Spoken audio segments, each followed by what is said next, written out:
अस्सलाम वालेकुम। मैं हूं हफ्सा हैदर और आज हम पढ़ रहे हैं एमफिल उर्दू का जो चैप्टर है उसके बारे में पढ़ रहे हैं, फ़न तर्जुमा और उसकी रवायत। सबसे पहले हम देखेंगे कि तर्जुमा क्या होता है। ट्रांसलेशन को तर्जुमा कहा जाता है और जब एक ज़ुबान के मतन को दूसरी ज़ुबान के मतन में मुंतकिल किया जाए उसको तर्जुमा कहते हैं। ये तर्जुमा का इस्तिलाही मायने है। अब हम ये देखेंगे कि तर्जुमा किया क्यों जाता है। जब एक ज़ुबान दूसरी ज़ुबान में ट्रांसलेशन होती है तो उसमें बहुत सारे जो उनके रवायात होती हैं और उनका असासा होता है किसी दूसरे का, वो हमारे पास मुंतकिल हो जाता है और वो हमारी ज़ुबान में ज़म हो जाता है। चूँकि हम उर्दू बोलने वाले लोग हैं और उर्दू की हम बात कर रहे हैं तो उर्दू में बहुत ज़्यादा इलास्टिसिटी होती है, बहुत ज़्यादा यानी गुंजाइश होती है कि हम उसमें बहुत सारे लफ्ज़ जो हैं वो मिलते जुलते आ जाते हैं और फिर वो उसी ज़बान का हिस्सा बन जाते हैं। तो इसके बहुत सारे बेनिफिट्स होते हैं। पूरी दुनिया में कहीं ना कहीं तर्जमा होता है। ग्रीक जो है उन्होंने बाइबल से लिया बहुत सारा असासा और अपनी ज़बान में ट्रांसलेशन उसको किया और हमने मगरिब से लिया। और अब हम ये देखते हैं कि ये तर्जमा एक्चुअली चीज़ क्या है। तर्जमा एक फ़न है, एक आर्ट है और जिसके पास ये आर्ट है तो वो इस तरह से तर्जमा करता है कि बिल्कुल गुमान होने लग जाए कि ये तर्जमा जो है एक्चुअली असल है या जो ओरिजिनल चीज़ है वो यही है। तो तर्जमा पहले तो लफ्ज़ी हुआ करता था, जिस तरह से कहते हैं कि शुरू अल्लाह के नाम से जो नहायत रहम करने वाला है। हम चूंकि मुसलमान हैं और हमने बचपन से पढ़ा है ये तर्जमा, तो हमें पता चलता है कि इसका मतलब क्या है, मगर जो नए पढ़ने वाले लोग होते हैं उसको इसका पता नहीं चलता। तो इसलिए उसको बाकायदा समराइज करके जब कहा जाता है या उसका थीम या मरकजी ख्याल जहन में रख कर तर्जुमा किया जाता है तो उसका तर्जुमा कुछ यूं होता है कि मैं अल्लाह के नाम से शुरू करता हूं जो निहायत मेहरबान और रहम करने वाला है। तो अगले बंदे को बिल्कुल अच्छे से समझ आ जाती है। तो हमें तर्जुमा किस तरह से करना चाहिए, तो तर्जुमे की में जो असल मतन है उसकी रूह को जिंदा रखा जाए, मगर इस तरह से तर्जुमा हो कि अगली जुबान में लगे कि वो बिल्कुल उसी जैसा है।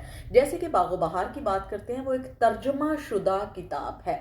उसको मीर अमन ने तर्जुमा उसका किया और फिर उसके आगे रशीद हसन खान ने उसका तर्जुमा किया।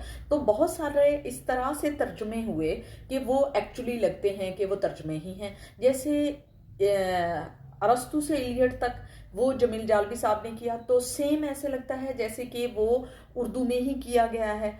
तो उनके रोज़े मरा और जो उनकी तराकीब होती हैं, इस्तारे होते हैं, तशबीहात होती हैं, तो तर्जमे में इस तरह से उसको मुज़य्यन किया जाए कि लगे कि अबारत ही असली है, बुक ही असल में इस चीज़ की है, तो इसको तर्जमा कहते हैं। अब तर्जमे की शराइत क्या हैं? कुछ शराइत तो मैंने पहले ही बता दी। दूसरी शराइत उसकी ये होती हैं कि जो मतन है सेम उसी का उसी तरह रहे।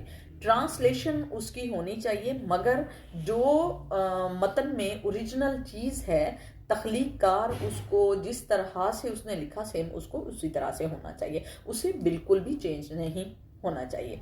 दूसरे तौर पर तर्जमे की जो अक़साम होती हैं वो 3 होती हैं, जिसमें एक इल्मी तर्जमा होता है। इल्मी तर्जमे का आपको पता होगा कि जो हम एक किताब इंग्लिश की है तो हम उसको उर्दू में ट्रांसलेशन करते हैं, जैसे बुतीका का तर्जुमा हुआ। और अदबी लिटरेचर वगैरह का जो तर्जुमा होता है उसको कहते हैं सहाफ़ती तर्जुमा या कारोबारी तर्जुमा। जैसे कि अखबारात वगैरह होती हैं उनकी ट्रांसलेशन की जाती है, वो तर्जुमा होते हैं। इसके असूल और कवायद क्या होते हैं? तर्जुमे के असूल और कवायद जो हैं वो सैयद बाकिर हुसैन ने जो असूल वज़ा किए उसमें उन्होंने ये कहा कि तर्जुमा जो है वो बिल्कुल सादा होना चाहिए, मगर वो बहुत ज़्यादा मुकम्मल होना चाहिए। उसमें ख़ास तौर पर इस तरह से पुरकारी होनी चाहिए कि वो ओरिजिनल लगे, सही हो, आम फहम हो, सबक हो और ख़ूबसूरत हो। सबक हो यानी कंटिन्यूसली जिसको कहते हैं कि बात शुरू से लेकर आखिर तक इस तरह से हो कि कारी को अच्छे से याद हो सके और काबिल फ़हम हो सके। बहुत सारे नसरी तराजुम जो हैं वो भी हो चुके हैं नसर के भी और नज़म के भी। नून मीम राशिद ने जो तराजम किए हैं मुख्तलिफ शायरों के, तो उन्होंने शायरी में भी तर्जमे किए हैं और नसर में भी तर्जमे किए हैं। तो बहरहाल ये एक आर्ट है। अगर हम तराजिम को पढ़ते हैं तो ये तर्जमे से बहुत सारी चीज़ें जो हैं वो आ जाती हैं। ये एक मेरे पास बुक है, ये भी ग्रीक की है, इसको उर्दू में तर्जमा किया गया है। जब डॉक्टर्स भी पढ़ते हैं तो उन्होंने अरबी में, जैसे अल कानून बुक है तो उसको इंग्लिश में ट्रांसलेशन किया गया है। इसके अलावा इतने ज़्यादा तराजिम हो चुके हैं कि हमारे पास जो मोबाइल है इसके अंदर भी तर्जमा है। हम इसका कीपैड खोलते हैं, अगर कोई चीज़ हमें समझ नहीं आ रही तो हम जिस ज़ुबान में मर्जी ट्रांसलेशन जो है, वो इटालियन है, उर्दू है, इंग्लिश है, हिंदी है, तो हम उसको उर्दू में ट्रांसलेशन कर सकते हैं। तो हमारे पास बहुत सारा नॉलेज आ जाता है और हम उस तर्जमे से बहुत सारे फ़वाइद हासिल कर सकते हैं। उसमें इल्मी फ़वाइद भी होते हैं कि हमारा, अगर हम इल्म हासिल करना चाहें तो आज हम ट्रांसलेशन के ज़रिए से दुनिया का हर इल्म जो है वो हासिल कर सकते हैं। मगर हम चाहें तो ऐसा मुमकिन है। अगर हम ना चाहें तो हम अपने पास पड़ी लाइब्रेरी को भी टच नहीं कर सकते, अपने पास पड़ी बुक को भी नहीं कर सकते। इंसान के अंदर जुस्तजू होनी चाहिए। अगर आपके अंदर जुस्तजू है और आप इल्म को बढ़ाना चाहते हैं तो आप ग्रीक, आप हिंदुस्तान, आप इंडिया, आप संस्कृत, जो भी दुनिया के बड़े बड़े दबिस्तान हैं, तो आप उनको ट्रांसलेशन कर सकते हैं और अपने इल्म को बढ़ा सकते हैं।